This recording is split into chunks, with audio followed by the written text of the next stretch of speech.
Sir, sabi ni Kokolokoy, sinisipa sa PDEA ang kanya. Naku, matapos po, mabuking yung pinagyayabang nila na blanco naman pala. Ay, eto, sinisina ang PDEA. Naku, PDEA, payag ba kayo na basta na lang sisihin? Hindi naman kayo yung naglabas sa media. Tapos, binuking ni Eden Santos ng Net25 na yung kalahati, blanco naman pala. Naku, pinagyayabang mo tapos walang laman. Tapos naninisi ng iba. O dito po sa ABS-CBN na sinare po ni Kokolokoy, PDEA is the one responsible for submitting a 74-page report of supposed drug-cleared barangays that contain several blank pages. Naku, nasisi na. Communications Undersecretary Claire Castro said on Tuesday.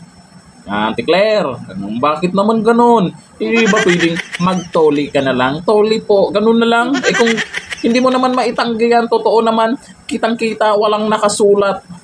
The President Communication Office of PCO earlier reported that there are numerous drug barangays in the Philippines and provided a stack of paper, supposedly containing the list of areas that the PDEA has certified as drug-free. Bakit may blanco? Paano ko naman tatanggalin kung yun yung binigay na print from PDEA? Castro told reports when asked why the report had several blank pages. Naku, maraming natawa, maraming nagalit dito sa nangyaring to. Pinapakita mo, habang pinagyayabang mo na ito yung nagawa ni Junior. Ito, may mga cleared na barangay. Yun pala, nung binuklat ng isang reporter ng Net25, pinakita, kalahati, cleared nga. Totoo nga, cleared. Kung may blanco yun, ayon sa kanya PDEA na tanungin nyo, ikaw naman nagpakita, bakit tinuturo mo ang PDEA? Kasi siguro hanggang doon lang yung report at nagkataon lang na nung na-print ganoon, si said. Ikaw yung nagpakita, bakit di mo binasa? Tiningnan yung mga papel na binigay sa'yo. Halata naman siguro yun, pag ginanon mo, tiningnan mo, kung kalahati walang laman, baka naman mag-react ka. Kapag bigay sa'yo kung bakit blanco. Talagang, anong tawag sa mga ganong tao na binigyan ng report, pinagyabang mo, yun pala, kalahati blanco. Ako, atong ka pa naman. Ito sabi po ni Joe Self, admin talaga kayo ng maninisi. Nyo, ipapasa nyo sa iba. Sabi ni Heads Tolentino, hindi mo titingnan? Ano po tawag sa inyo? Ngay, ano po tawag sa taong ganon? No? Sabi ni John Joe Laugando, sabi ko na itatanggi ng mali niya. Sino ba naman yung aamin dyan, di ba? Mapapahiya lang siya lalo. Sabi ni Dison, Auntie, bago ka mag-release ng statement, check mo muna. Papeles mong hawak. Kagaya niyan, blank pages pala kasama nung report mo, tapos may sala, PDEA. Malay nyo po, hindi pa tapos ma-print. At malay nyo kasi dito sa blankong kalahati, malay nyo naubusan ng ink. Ganun ba? Hindi na i-print ng tuloy-tuloy. Tapos pinakita agad sa media. Ito namang nagmamayabang, hindi chinek. Sino may kasalanan? Auntie Claire, ikaw pa rin may kasalanan. Ngayon, tinuturo mo yung iba, dapat nagtoli ka na lang. Sabihin mo, toli po, hindi na maulit.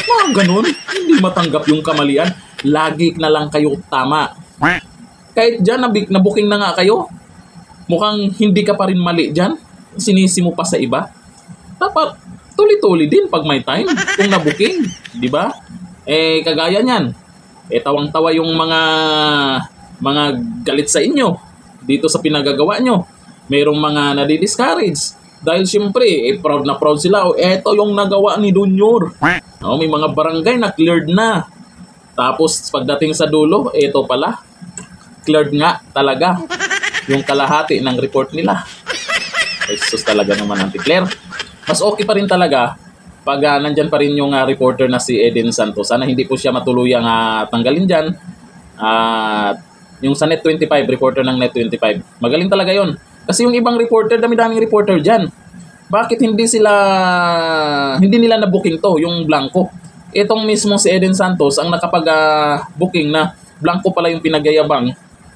Tapos, siya yung may lakas ng loob na ipakita na ito, blanco. Pero yung iba, tahimik Anong meron? Kaya maraming manghihinayang pagtanggalin si Eden Santos dyan. Yun lang yun. Kasi siya lang yung gumagalaw ng walang kinakatakutan. Siya lang yung nagtatanong na dapat talagang itanong para malaman ng taong bayan. Ganito na lang. Thank you. Bye-bye.